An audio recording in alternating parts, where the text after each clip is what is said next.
Assalamualaikum warahmatullahi wabarakatuh.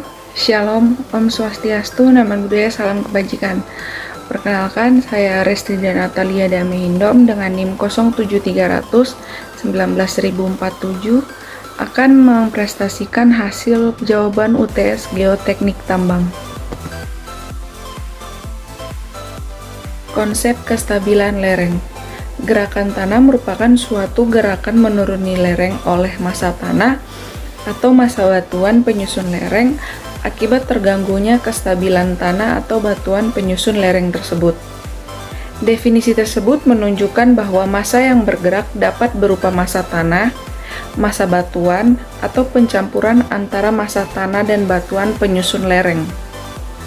Apabila massa yang bergerak ini didominasi oleh massa tanah dan gerakannya melalui suatu bidang pada lereng, baik berupa bidang miring ataupun bidang lengkung, maka proses penggerakan tersebut disebut dengan longsoran tanah.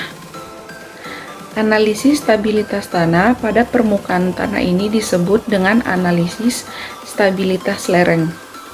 Tujuan dari analisis stabilitas lereng adalah memahami perkembangan dan bentuk lereng alami dan proses yang terjadi pada kondisi alam yang berbeda.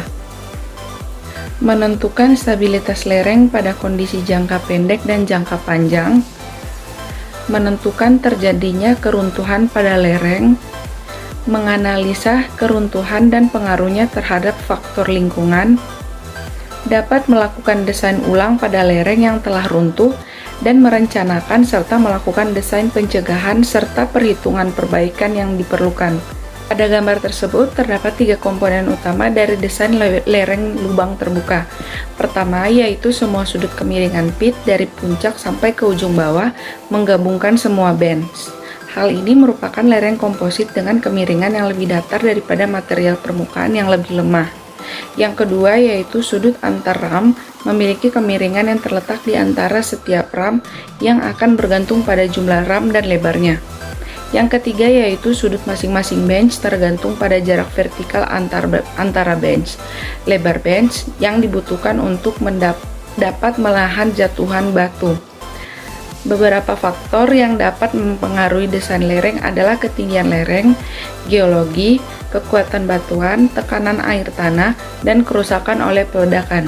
Salah satu faktor yang dapat mempengaruhi ketinggian maksimum masing-masing bench adalah jangkauan vertikal peralatan gali untuk membatasi risiko kecelakaan akibat keruntuhan. Pengambilan data untuk keperluan geoteknik. Tujuan dari pengambilan data geoteknik adalah untuk menentukan kerangka dasar vertikal dan kerangka dasar horizontal yang dimana digunakan untuk mengukur jarak optis, sudut, dan beda tinggi. Mekanisme ini diperdalam dengan pembahasan mengenai permasalahan kekuatan tanah dan batuan serta hubungannya dengan kemampuan menahan beban bangunan yang ada di atasnya. Berdasarkan pedoman tata cara pemetaan geologi teknik lapangan SNI 032849 tahun 1992, terdapat beberapa jenis metode penyelidikan pengambilan data lapangan geologi teknik. Di antaranya yang pertama ada analisis interpretasi citra satelit, yang kedua penyelidikan geofisika, yang ketiga pengambilan contoh tanah terganggu, dan yang keempat pengambilan contoh tanah tidak terganggu. Pada gambar tersebut menunjukkan singkapan batuan yang direncanakan untuk membuat potongan curap. Batuan tersebut berisi satu set sambungan yang menjorok keluar dari permukaan pada sudut.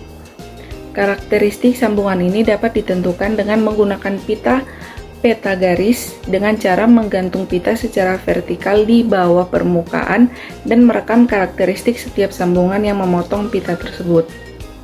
Pita tersebut dapat disebut sebagai garis pindai dan dalam hal ini memiliki panjang sekitar 15 meter.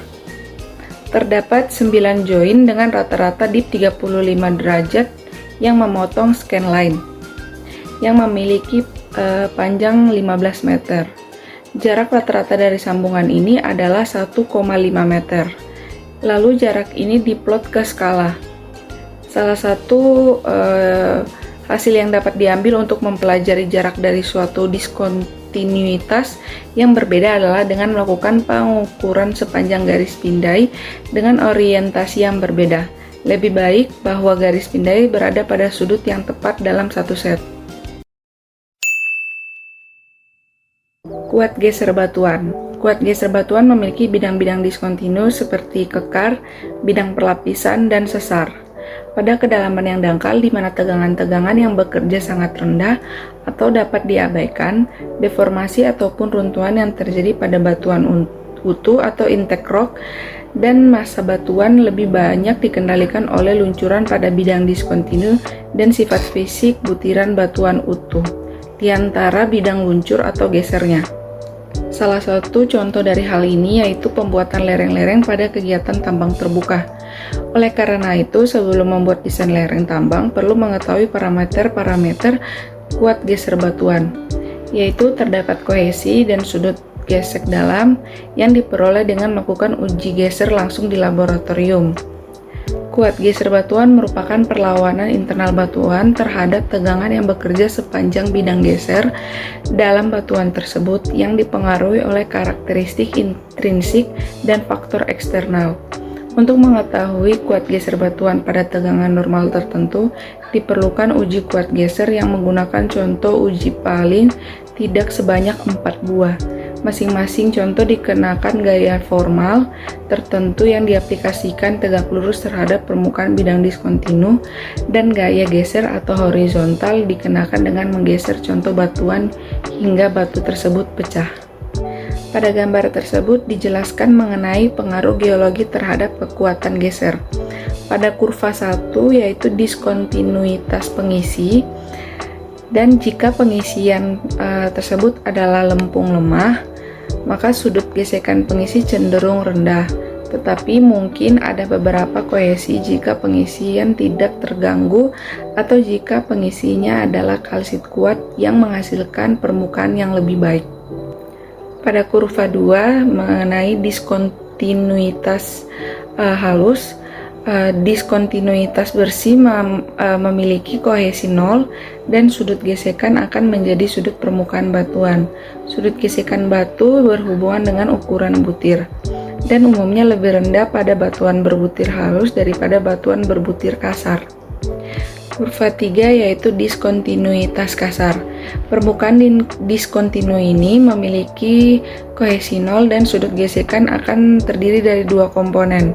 Pertama, sudut gesekan material batuan, dan yang kedua komponen terkait dengan kekerasan, permukaan dan rasio antara kekuatan batuan dan tegangan normal.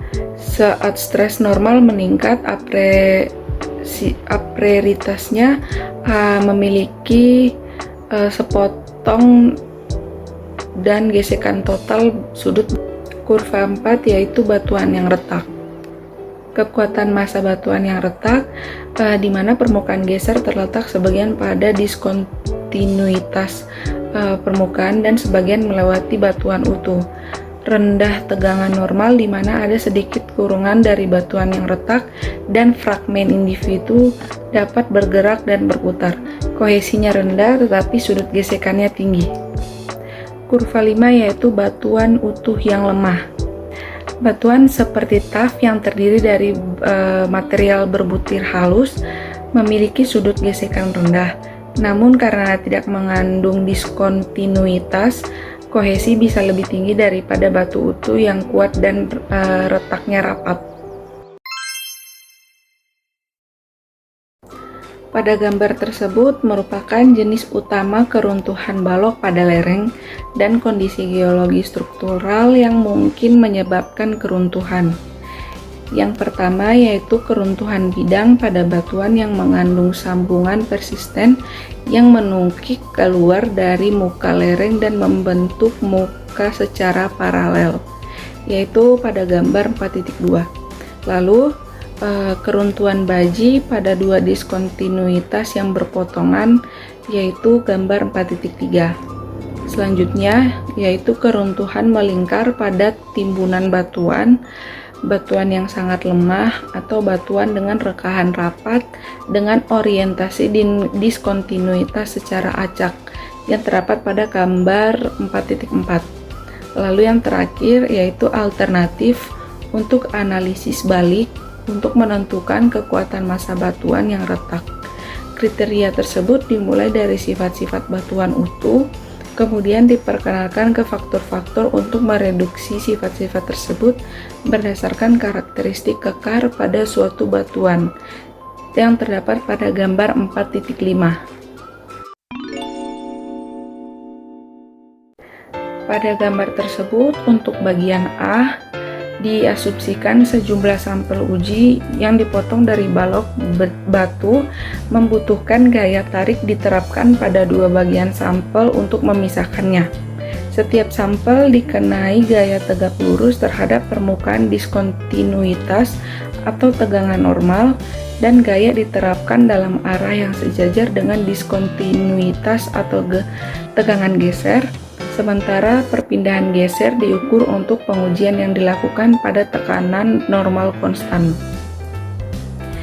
Gambar B, pada perpindahan kecil, spesimen berperilaku elastis dan tegangan geser meningkat secara linier dengan perpindahan. Ketika gaya menahan gerakan diatasi, kurva menjadi non-linier dan kemudian mencapai maksimum yang mewakili kekuatan geser puncak diskontinuitas. Setelah itu, tegangan yang diperlukan untuk menyebabkan perpindahan berkurang dan akhirnya mencapai nilai konstan tersebut kekuatan geser sisa. Pada gambar C, gambar ini disebut dengan diagram Moore. Ciri-ciri plot ini adalah pertama, hampir linier dan kemiringan garis sama dengan sudut gesekan puncak permukaan batuan. Yang kedua, perpotongan garis dengan sumbu tegangan geser menunjukkan kekuatan kohesif C dari bahan penyamanan, dan komponen kohesif dari kekuatan geser total ini tidak tergantung pada tekanan normal, tetapi komponen gesekan ini meningkat dengan meningkatnya tegangan normal. Yang terakhir, pada gambar D, gambar ini menunjukkan garis kuat geser sisa yang diperoleh di mana R adalah sudut gesekan sisa. Untuk kondisi kekuatan sisa, kohesi hilang setelah perpindahan telah merusak aksi penyamaan. Pada diagram Moore ini diwakili oleh garis kekuatan yang melewati titik asal grafik. Sudut gesek sisa lebih kecil dari sudut gesekan puncak karena perpindahan geser menggiling ketidakteraturan kecil pada permukaan batuan dan menghasilkan permukaan gesekan yang lebih halus dan lebih rendah.